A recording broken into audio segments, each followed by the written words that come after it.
తెలంగాణలో గ్రామ పంచాయతీ ఎన్నికల నామినేషన్ల పరిశీలన జరుగుతుంది. తొలి విడత గ్రామ పంచాయతీలకు మొత్తం 22,230 నామినేషన్లు దాఖలయ్యాయి. వార్డుల కోసం 85,428 నామినేషన్లు దాఖలయ్యాయి. 5 పంచాయతీలు 133 వార్డుల్లో నామినేషన్లు దాఖలు కాలేదు. ఈ నెల 11న తొలి విడత పంచాయతీ ఎన్నికలు జరగనున్నాయి. అదే రోజు ఫలితాలు వెల్లడించనున్నారు.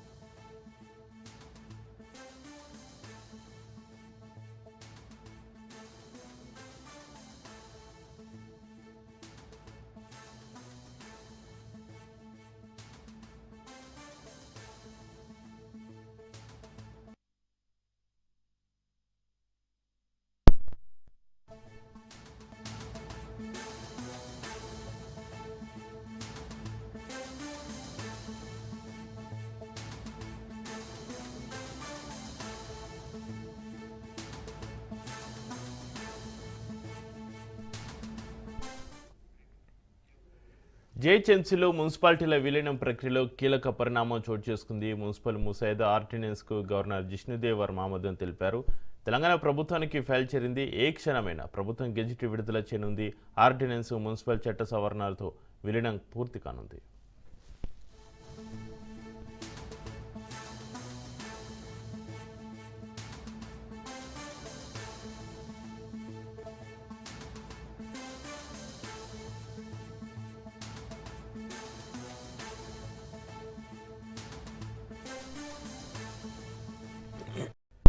మహబూబ్ నగర్ జిల్లా మక్తలో సీఎం రేవంత్ రెడ్డి పర్యటించారు. ప్రత్యేక తెలంగాణ సిద్ధించిన తర్వాత కూడా ఉమ్మడి మహబూబ్ నగర్ జిల్లా నిర్లక్ష్యానికి గురైందని ఆవేదన వ్యక్తం చేశారు.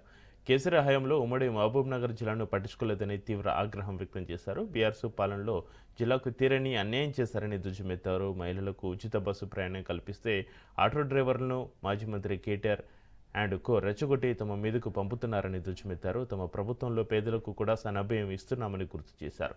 మహిళలను వ్యాపారవేత్తలుగా మార్చేందుకు చర్యలు చేపట్టామని తెలిపారు. ఎంతమంది ఎవరికి లెక్క తెలియదు. గొర్రెకుంది, బర్రెకుంది, చేపలకు కూడా లెక్కుంది. కేసీఆర్ గొర్రెలు ఎన్నో కోట్లు ఉన్నాయని చెప్పిండు. చేప పిల్లలు ఎన్నో ఇడిసిన దాంట్లోకి లెక్కలు చెప్పిండు. ఏర్కలోళ్ళ దగ్గర పందులకు కూడా లెక్కలు చెప్పిండు. కానీ మా బీసీలు ఎంతమంది ఉన్నాయంటే లెక్కలేదు. దుర్మార్గంగా ఈ విధంగా 100 ఏళ్ల నుంచి మా బీసీల లెక్కలు తేలకపోతే, బీసీలే కాదు 100 ఏళ్ల నుంచి లెక్క పెట్టకపోతే ప్రతి కులాన్ని లెక్క కట్టి లెక్కలు తేల్చి ఇవాళ బీసీలు 56% ఉన్నారని లెక్క తేల్చి ఈ దేశానికే ప్రపంచానికే 100 సంవత్సరాల నుంచి చిక్కుముడిగా ఉన్న కులాల కులాల లెక్కలు తేల్చి ఇవాళ మన ప్రభుత్వం ఈ పనులు చేసింది. మీ పాలమూరు బిడ్డ ఈ తెలంగాణ రాష్ట్రానికి పెద్ద కొడుకుగా మారి 8 లక్షల కోట్ల రూపాయలు కేసీఆర్ అప్పు చేస్తే కన్నోన్ని కాళ్ళు పట్టుకొని కడుపుల తలకాయ పెట్టి అప్పులు చెల్లించుకుంటూ ఇన్ని సంక్షేమ కార్యక్రమాలు చేసుకుంటూ నా గడ్డ పాలమూరు జిల్లాకు 1,000 కోట్ల రూపాయలు అభివృద్ధి కోసం అందిస్తుంది. ఊరు గెలిచినాం, రచ్చాలి కదా. మన సొంత ఊర్లో మన సర్పంచ్ ఈ రోజు మీరు ఒక ముఖ్యమంత్రిగా ఒక్క ఓటేస్తే ఈ రోజు మన సమస్యలు తీరినాయి. మరి మీరు గ్రామాలలో వేసే ఓటు ఆలోచన చేయండి. వాడు తాడు బొంగరం లేనోడైతే, వాడి ప్రభుత్వానికి కాళ్ళల్లో కట్టెబెట్టేటోడైతే, వాడు నల్లికుట్లోడై నల్లిలాక రోజు మనల్ని గుట్టుకుట్ట తిరిగితే మన గ్రామం అభివృద్ధి చెందుతుందా ఆలోచన చేయండి. మన గ్రామం అభివృద్ధి చెందాలంటే మిత్రుడు శ్రీహరి దగ్గరికి వెళ్ళి అన్నా నా ఊరికి రోడ్డు కావాలని అడిగేటోడు కావాలి. మా ఊరికి తాగనీకి నీళ్లు కావాలి, మా ఊరికి గుడి కావాలి, మా ఊరికి బడి కావాలి, మా ఊరికి కరెంటు కావాలని మంత్రి దగ్గరికి ఎమ్మెల్యే దగ్గరికి పోయి అడిగేటోడు కావాలి. మరి మీరు గట్లాంటోని ఎన్నుకుంటారా, వాళ్ళు కనిపించగానే కాళ్ళలో కట్టెబెట్టేటోని ఎన్నుకుంటారా? మీరు ఆలోచన చేయరు. మంచోడు సర్పంచ్ అయితే ఊరు బాగుపడుతుంది. ముంచటోడు సర్పంచ్ అయితే ఉన్నది కూడా గుంజుకుంటాడు.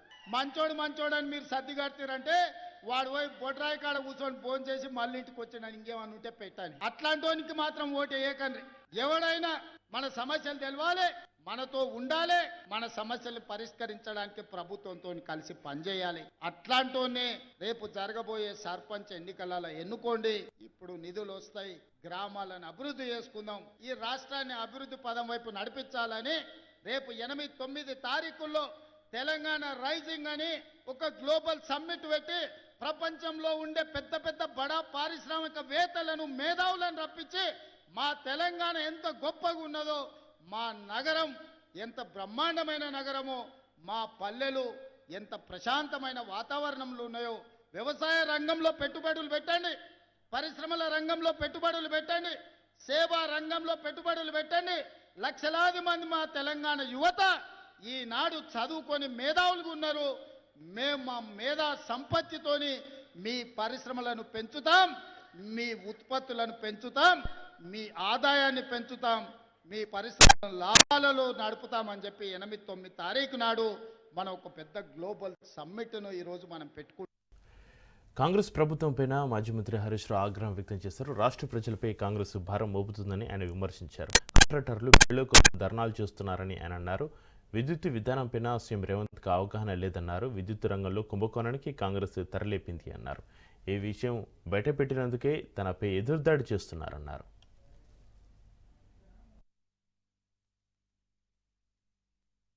రాష్ట్రంలో కొత్తగా ఏర్పాటు చేస్తున్నటువంటి థర్మల్ విద్యుత్ ఉత్పత్తి కేంద్రాల వెనుక 50,000 కోట్ల రూపాయల స్కామ్ ను బీఆర్ఎస్ పార్టీ బయటపెట్టింది. అన్ఫిట్ ఫర్ పాలిటిక్స్ అనేటువంటి మాట బట్టి విక్రమార్క గారు నన్ను ఉద్దేశించి మాట్లాడారు. సరే, బట్టి విక్రమార్క గారు అన్నట్టు నేను అన్ఫిటే కావచ్చు. దేంట్లో అన్ఫిట్? నీలాగా ఫైనాన్స్ డిపార్ట్మెంట్లో ఆర్థిక మంత్రిగా పనిచేసినప్పుడు 20%, 30% కమిషన్లు తీసుకోవడం నాకు రాలేదు. దాంట్లో నేను అన్ఫిటే.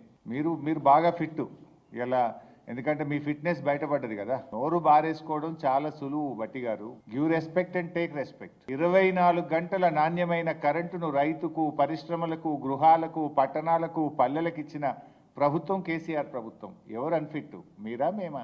Who is unfit? వాళ్ళ స్కామ్ మీద మేము చెప్పాం. దాని మీద సమాధానం చెప్పారా? కేబినెట్ మీటింగ్ తర్వాత స్వయంగా కేబినెట్ బ్రీఫింగ్ లో మంత్రులే చెప్పారు. రాష్ట్రంలో రామగుండం, మక్తల్, పాల్వంచలో 3 థర్మల్ విద్యుత్ కేంద్రాలు నెలకొల్పుతాం. కేబినెట్ బ్రీఫింగ్ లో మీరే చెప్పారు. మొన్న మేము ప్రశ్నించగానే అంటూ లేలే మక్తల్ కాదు మక్తల వేరే పెడతాము అని 2 రోజుల్లోనే మాట మార్చినటువంటి చరిత్ర మీది. కాళేశ్వరం ప్రాజెక్టులో 84,000 కోట్లు కూడా ఖర్చు కాకముందే 1,00,000 కోట్ల అవినీతి జరిగిందని మీ రాహుల్ గాంధీ నుంచి మొదలుకుంటే మీ దాకా గల్లీకి పోయి చెప్పింది కదా. ఇవాళటి కూడా చెప్తున్నారు కదా. ఖర్చు అయిందే 84,000 కోట్లు దాటపోతే 1,00,000 కోట్ల అవినీతి జరిగిందని ఆనాడు అడ్డగోలుగా మాట్లాడినందుకు ముందు క్షమాపణ చెప్పండి. ఇవాళ మేమన్నది 50,000 కోట్ల అవినీతికి మీరు శ్రీకారం చుట్టారు.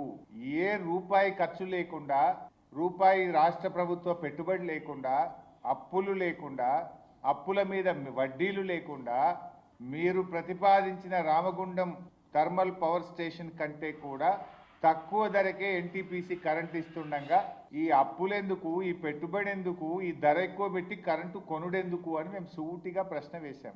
దానికి సమాధానం ఇచ్చారా మీరు? You have no answer. ఆనాడు పార్లమెంటు, కేంద్ర ప్రభుత్వము తెలంగాణకు 4,000 మెగావాట్ల డెడికేటెడ్ పవర్ ప్లాంట్ కట్టి ఇవ్వాలని చట్టం చేసింది. దాని ప్రకారం ఎన్టీపీసీ 4,000 మెగావాట్లతో ప్లాంట్ నిర్మించింది. కాంగ్రెస్ ప్రభుత్వం వచ్చిన తర్వాత ఎన్టీపీసీ మరో 2,400 మెగావాట్ల విద్యుత్ ఉత్పత్తి తయారైతుంది, దయచేసి మీరు పీపీఏ తీసుకోండి, కరెంటు తీసుకోండి అని ఎన్టీపీసీ మీకు ఉత్తరం రాసింది నిజమా కాదా చెప్పు. ఒక్కసారి కాదు 3 సార్లు ఎన్టీపీసీ ఉత్తరం రాసింది నిజమా అబద్ధమా సమాధానం చెప్పండి. ఎన్టీపీసీ సీఎండీ నేరుగా హైదరాబాద్కు వచ్చి ముఖ్యమంత్రి గారిని, బట్టి గారిని కలిసింది నిజమా అబద్ధమా చెప్పండి. ఆయన వచ్చి ఇది మీకోసమే ప్లాంట్ కట్టాము, ఈ 2,400 మెగావాట్ల కరెంటు తయారైతుంది, మీరు అగ్రిమెంట్ చేసుకోండి, ఈ కరెంటు తీసుకోండి అన్నాడు కదా. 2,400లో 800 చాలు, ఈ 1,600 మెగావాట్లు మాకు అవసరం లేదు అన్నారు. అనడమే కాదు, రాష్ట్ర ముఖ్యమంత్రి రేవంత్ రెడ్డి అసెంబ్లీలో మాట్లాడుతూ బయట 5 రూపాయలకు 4 రూపాయలకే దొరుకుతుంది, మేమంతా గ్రీన్ ఎనర్జీ చేస్తాము, థర్మల్ పవర్ తగ్గిస్తాము అని ఆ రోజు చెప్పారు. పవర్ సెక్టార్ మీద white paper on power sector, ఇది కాంగ్రెస్ ప్రభుత్వం అసెంబ్లీలో పెట్టిన డాక్యుమెంట్, ఇది శాసన సభకు చెప్పిన మాట. ఇల్టి పాలసీపైన విపక్షాలు అవాస్తవాలు ప్రచారం చేస్తున్నాయని మంత్రి శ్రీధర్బాబు విమర్శించారు. లీజుకు ఇచ్చిన ప్రభుత్వ భూములను కన్వర్షన్ చేసే అవకాశం ఇవ్వలేదని స్పష్టం చేశారు. పట్టాలు ఉండి సొంత భూములు ఉన్నవారికే కన్వర్షన్ ఫీజు పెట్టామని తెలిపారు. గత ప్రభుత్వమే ప్రభుత్వ భూములు ప్రైవేటు వ్యక్తులకు దారదత్తం చేసే జీవో ఇచ్చింది అన్నారు. కాంగ్రెస్ బీజేపీ రెండు కలుపుకొని ఇద్దరు ఒక జంటగా చేస్తా ఉన్న విష ప్రచారం, ఆ విష ప్రచారానికి సంబంధించి మేము కోరుతా ఉన్నాం. ఇంకా ఇప్పుడే మొదలు పెట్టలేదు, ఇంకా గైడ్ లైన్స్ రావాలి, మేము ఒక మాస్టర్ ప్లాన్ తయారు చేయాలి, ఆ మాస్టర్ ప్లాన్కి సంబంధించి ముందుకు తీసుకెళ్ళాలి. భయపడకుండా ఈరోజు రాబడి గవర్నమెంట్కి వస్తే, ప్రభుత్వ ఖజానాలో డబ్బులు ఉంటే ఇంకా మెరుగైన అభివృద్ధి చేస్తే ప్రజల్లో మంచి పేరు వస్తుంది అనే భయాందోళనతో వారు చేస్తూ ఉన్న ఆరోపణలు. ఈరోజు మేము ఏది చేసినా ప్రణాళికబద్ధంగా, పారదర్శకంగా, ప్రజలకు ఉపయోగపడే విధంగా ఈరోజు ఒక మాస్టర్ ప్లాన్ ప్రింట్ తీసుకొని ఆపరేషన్ గైడ్ లైన్స్ ఫిక్స్ చేసేటప్పుడు కూడా మళ్ళొక్క మారు స్టేక్ హోల్డర్స్తో మాట్లాడి స్పష్టంగా ముందుకు పోవటం జరుగుతుందని మీ ద్వారా, మా పాత్రికేయ మిత్రుల ద్వారా మేము ప్రజలందరికీ తెలియజేస్తా ఉన్నాం. ఇప్పుడు ఏదన్నా అడ్డగోలుగా మాట్లాడేది ఆయనకు నాలుగు ఉంది, మాట్లాడతారు. దేనికైనా ఈరోజు మేము చెప్తా ఉన్నాం నిష్పక్షపాతంగా, దానిపైన అసలు ఏంది లేని దాన్ని ఏదో సృష్టించాలని ప్రయత్నం చేస్తూ ఉన్నారు. సృష్టించే క్రమంలో మరి కొండని దవ్వి ఏది కూడా ఎలక కూడా దొరకదేమో కాదు వాళ్ళకి. దానికి సంబంధించి కూడా చెప్తా ఉన్నాం, స్పష్టంగా ముందుకు పోతా ఉన్నాం. ఎక్కడైనా ఆధారం ఉంటే రుజువు చేయమని చెప్పని అంటున్నాం కదా. ఇప్పుడు ఐఎమ్ కమింగ్ ఆన్ రికార్డ్, ఎక్కడైనా ఏదైనా ఆధారం ఉందా ముందుకు రండి. ఏ ఆధారం లేకుండా అడ్డగోలుగా మాట్లాడుతా అంటే ఏం చెప్తావు? ఎవరైనా మాట్లాడుతారు. జిల్లా కాంగ్రెస్ అధ్యక్ష పదవి కాకుండానే తాను పిసిసి అధ్యక్షుడిని అయ్యానని అన్నారు మహేష్ కుమార్ గౌడ్. నిజామాబాద్ జిల్లా కాంగ్రెస్ అధ్యక్షునిగా ఎన్నికైన నాగేష్ రెడ్డి ప్రమాణ స్వీకారంలో పాల్గొన్నారు పిసిసి చీఫ్ మహేష్ కుమార్. ఎల్లప్పుడూ కాంగ్రెస్ పార్టీలో కొనసాగిన సీనియర్ ఉద్దండులు ఉన్న జిల్లా నిజామాబాద్ జిల్లాని ఎన్నికల ముందు ఇచ్చిన మెజార్టీ అంశాలు అమలు చేస్తున్నామన్నారు మహేష్ గౌడ్. గత బీఆర్ఎస్ ప్రభుత్వం 10 ఏళ్లలో రేషన్ కార్డులు ఇవ్వలేదన్నారు.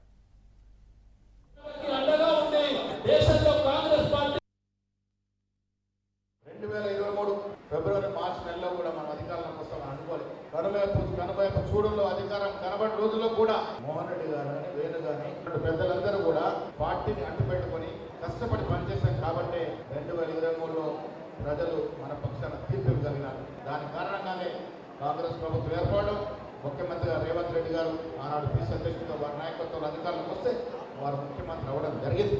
ఎన్నికల ముందు ఇచ్చినటువంటి హామీలు 6 గ్యారెంటీలు అన్నింటిలో కూడా మెజారిటీ అంశాలు వారు పూర్చగలుగుతా ఉన్నాం. నాడు దీక్ష అనుభవం ఉన్న కేసీఆర్ విరమిస్తే నిరుద్యోగ యువత మేలుకొని ఉద్యమాన్ని ముందుకు దారిలో పెట్టి మళ్ళీ దారిలో తీసుకున్న సందర్భం.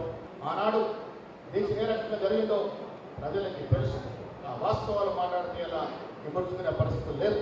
సోనియా గాంధీ అనేటువంటి మహాశక్తి లేకుంటే వాళ్ళ తెలంగాణ ఆవిర్భావం లేదు. అడుగుతా ఉన్నారు, కేసీఆర్ లేకుండా ఈ పదవులు ఎక్కడ? అరే నాయన, శ్రీమతి సోనియా గాంధీ గారు లేకుంటే కేసీఆర్ గారికి ముఖ్యమంత్రి ఎక్కడ? హరీష్ రావు, కేటీఆర్ కవిత గారికి ఎమ్మెల్సీ పార్లమెంట్ పదవులు ఎక్కడ? అన్నిటికీ మించి పాత అంబాసిడర్ కార్లు తిరిగే మీరు ఇలా 10 ఇంపార్టెంట్ కార్లు తిరుగుతున్న పరిస్థితికి ఎలా వచ్చారో ఒక్కసారి ఆలోచించాల్సిన అవసరం ఉందని మాట్లాడుతున్నారు. మనవి చేస్తా ఉన్నా. రాష్ట్ర ప్రభుత్వం తీసుకొచ్చిన హిల్టీ పాలసీని వ్యతిరేకిస్తూ గవర్నర్ జిష్ణుదేవ్ వర్మను బీజేపీ నేతలు కలిశారు. సర్కార్ తీసుకొచ్చిన హిల్టీ పాలసీపైన గవర్నర్కు ఫిర్యాదు చేశారు. హిల్టీ పాలసీని వ్యతిరేకిస్తూ గవర్నర్ను కలిసి ఫిర్యాదు చేశామని రామచంద్రరావు తెలిపారు. ఇండస్ట్రియలకు కేటాయించిన భూములను హిల్టీ పేరుతోటి రియల్ ఎస్టేట్గా మారుస్తూ కోట్ల రూపాయల అవకతవకలకు తెరలేపుతున్నారని ఆరోపించారు. మార్కెట్ వాల్యూ కన్నా తక్కువ రేట్లకు ధరదత్తం చేస్తున్నారని రామచంద్రరావు విమర్శించారు.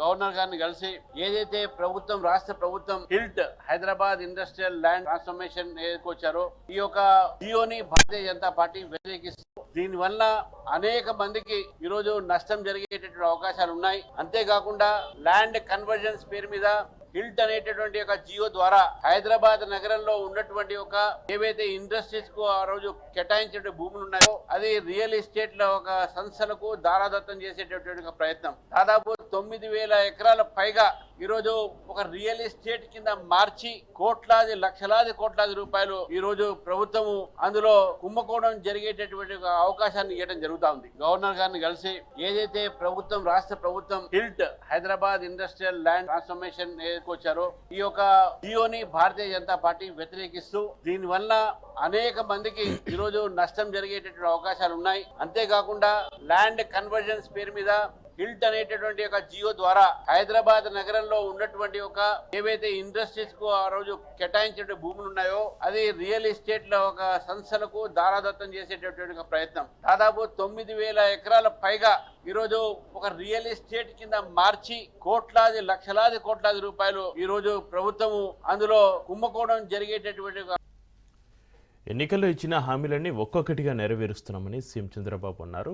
విధ్వంసమైన రాష్ట్రాన్ని పునర్నిర్మాణం చేసే పనిలో ఉన్నామన్నారు. సుపరిపాలనకు నాంది పలుకుతామని ముందే హామీ ఇచ్చామని, ఇచ్చిన హామీలు నమ్మి ప్రజలు 94% స్ట్రైక్ రేట్ తోటి గెలిపించారని తెలిపారు. గ్రామ సభలు అంటే మొక్కుబడిగా నిర్వహించడం కాదని ఒక మార్పు రావాలని సీఎం చంద్రబాబు అన్నారు. అభివృద్ధి పనుల వివరాలన్నీ సచివాలయంలో అందుబాటులో ఉండాలన్నారు. ఏడాదికి 3 సిలిండర్లు ఉచితంగా ఇస్తున్న ఏకైక ప్రభుత్వం అన్నారు.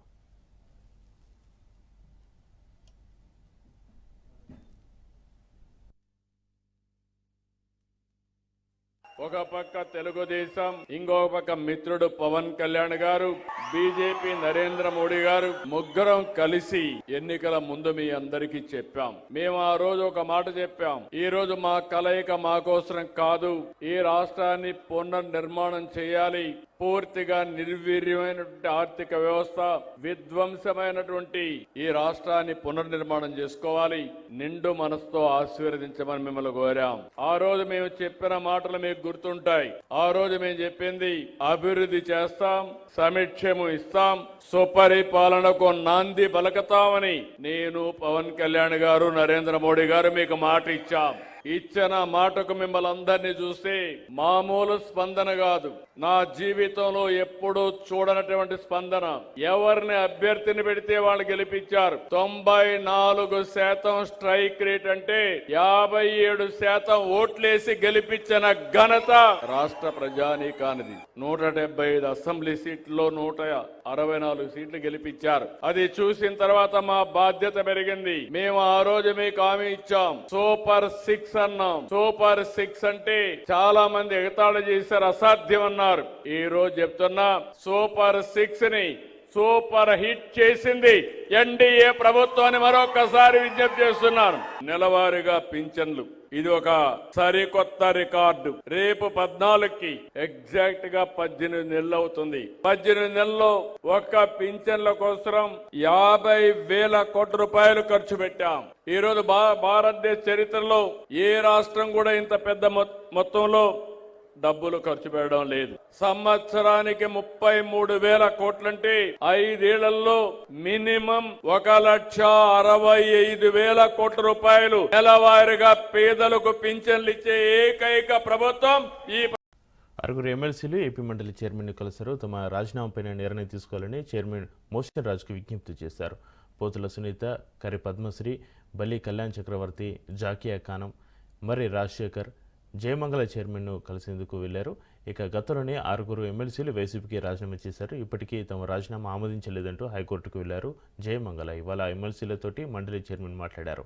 రాజీనామాపై ఇప్పటికే న్యాయ పోరాటం చేస్తున్నారు జయమంగళ. 4 వారాల్లో రాజీనామాపై నిర్ణయం తీసుకోవాలని చైర్మన్కు హైకోర్టు ఆదేశాలు జారీ చేసింది. వైసీపీ నుంచి ఎన్నికే కూటమి పార్టీలో ఎమ్మెల్సీగా కొనసాగలేనని, విలువలతో కూడిన రాజకీయాలు చేసేందుకే రాజీనామా చేశారని స్పష్టం చేశారు.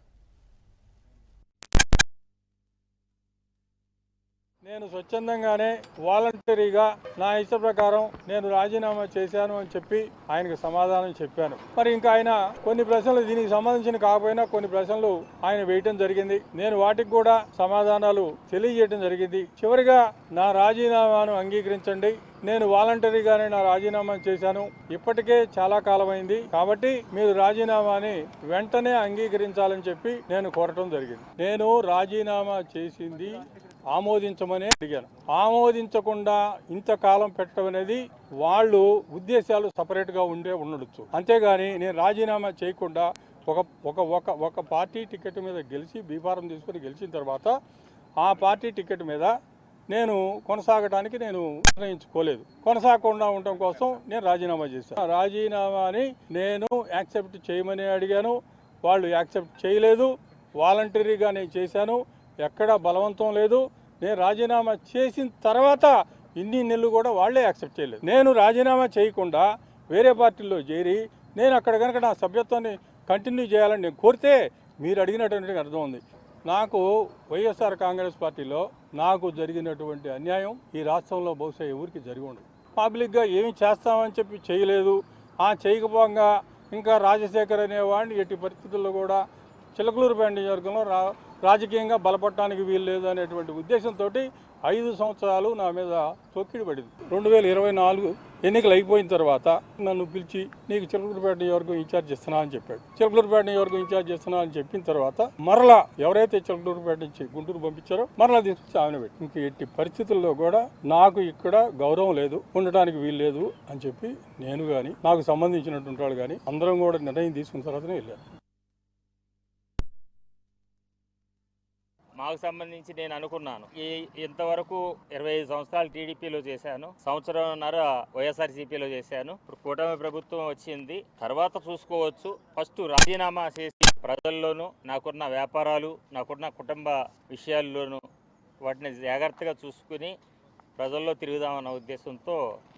ఎందుకంటే ఆపోజిషన్ పార్టీలో ఒక పార్టీలో ఉండి బీఫామ్ తీసుకుని వైఎస్ఆర్సీపీ జగన్మోహన్ రెడ్డి గారు బీఫామ్ తీసుకుని ఎమ్మెల్సీగా రాజీనామా చేయకుండా వేరే పార్టీకి వెళ్ళడం చాలా ఒక ఇండియన్ సిటిజన్గా డాక్టర్ అంబేద్కర్ గారు రాసిన రాజ్యాంగం ప్రకారం చట్టవిరుద్ధం. అందుకనే నేను వెంటనే రాజీనామా సమర్పించి 1 నెల 2 నెలలు అయిన తర్వాత అప్పుడు జనసేన పార్టీలో జాయిన్ అవడం, కూటమి పార్టీలోకి అనుకూలంగా తిరగడం జరుగుతుంది. కానీ నేను ఒకటే చెబుతున్నాను, ఏదైనా ప్రజలకి జనసేన నాకు ఏమి ఇస్తుంది అని ఎవరైతే ఆయన అడిగారు, గౌరవ మనకి ఎవరైతే చైర్మన్ గారు మోషన్ రాజు గారు అడిగారు, చైర్మన్ గారు అడిగినప్పుడు నేను ఒకటే చెప్పాను, ప్రలోభ పెట్టారా ఎవరన్నా, లేకపోతే వ్యక్తిగతంగా నీకేమన్నా అవతల మా పార్టీలోకి రండి అని చెప్పారా అని. ఏమండి, నేను ఏ పార్టీని ఉద్దేశించి రాలేదు, నైతికంగా ఆ పార్టీని వీడి రాజీనామా చేసి ఈ పార్టీలోకి వచ్చాను. అంటే ఇక్కడ మంత్రి ఇస్తారని చెప్పారా మీకు అని అడిగారు, లేకపోతే ఎమ్మెల్సీ ఇస్తానని చెప్పారా అని అడిగారు.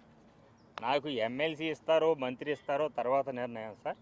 నా రాజీనామా ఇప్పటి వరకు మీరు యాక్సెప్ట్ చేయలేదు కాబట్టి 23/11/24లో ఇచ్చాను మీకు రాజీనామా. ఇప్పుడు వరకు యాక్సెప్ట్ చేయలేదు కాబట్టి నేను హైకోర్టుకి వెళ్ళాను. హైకోర్టు 4 వారాల్లో డిసిషన్ తీసుకోమన్నది. మీరు పిలిపించారు కాబట్టి నేను వచ్చాను. నాకు ఎటువంటి ప్రలోభాలు లేవు, ఏమీ లేవు, ఎటువంటి ఆశలు లేవు. జనసేన పార్టీలోకి వెళ్ళిన తర్వాత కూటమి ప్రభుత్వం నిర్ణయం తీసుకుని నాకు ఏ బాధ్యతలు అప్పచెబితే ఆ బాధ్యతలు ప్రజాసేవ కోసం చేస్తాను తప్పితే వేరే వ్యక్తిగతంగా లేదని చెప్పి చాలా స్పష్టంగా చెప్పాను. వికసిత భారత్ లక్ష్యంగా ముందుకెళ్తున్నామని ప్రధాని మోడీ అన్నారు. బీహార్లో పెద్ద ఎత్తున ప్రజలు ఓటింగ్లో పాల్గొని ప్రజాస్వామ్యాన్ని బలపరిచారన్నారు. పార్లమెంటు సమావేశాల ప్రారంభానికి ముందు ప్రధాని మోడీ పార్లమెంటు ఎదుట ప్రసంగించారు. అభివృద్ధి తమ ప్రధాన లక్ష్యమని తెలిపారు. విపక్షాలపై ప్రధాని మోడీ విమర్శలు సంధించారు. ఓటమిని కొందరు జీర్ణించుకోలేకపోతున్నారన్నారు. విపక్షాలు సభలో తమ పాత్రను పోషించాలని సూచించారు. कई लंबे समय से सदन में जो पहली बार चुन करके आए हैं या जो छोटी आयु के हैं, वैसे सभी दलों के सभी सांसद बहुत परेशान हैं, बहुत दुखी हैं. उन्हें अपने सामर्थ्य का परिचय कराने का अवसर नहीं मिल रहा है, अपने क्षेत्र की समस्याओं की बात बताने का अवसर नहीं दिया जा रहा है. राष्ट्र के विकास की यात्रा में भागीदार बनने के लिए वो अपनी कुछ बात बताना चाहते हैं, उस पर भी रोक लगा दी जा रही है. कोई भी दल हो, हमें किसी को भी हमारी ये नई पीढ़ी के आ रहे नौजवान सांसद, पहली बार आए हुए सांसद, उनको अवसर देना चाहिए. उनके अनुभवों का हमें सदन को लाभ मिलना चाहिए. इस नई पीढ़ी के अनुभव सदन के माध्यम से राष्ट्र को भी लाभान्वित करेंगे. और इसलिए मेरा आग्रह रहेगा कि हम इन चीजों को गंभीरता से लें. ड्रामा करने के लिए जगह बहुत होती है, जिसको करना है करते रहें. यहाँ ड्रामा नहीं, डिलीवरी होनी चाहिए. नारे के लिए भी जितने नारे बुलवाने हैं वो पूरा देश खाली पड़ा है. जहाँ पराजित होकर के आए वहाँ बोल चुके हो, जहाँ अभी पराजय के लिए जाने वाले हो वहाँ भी बोल दीजिए. मेरी एक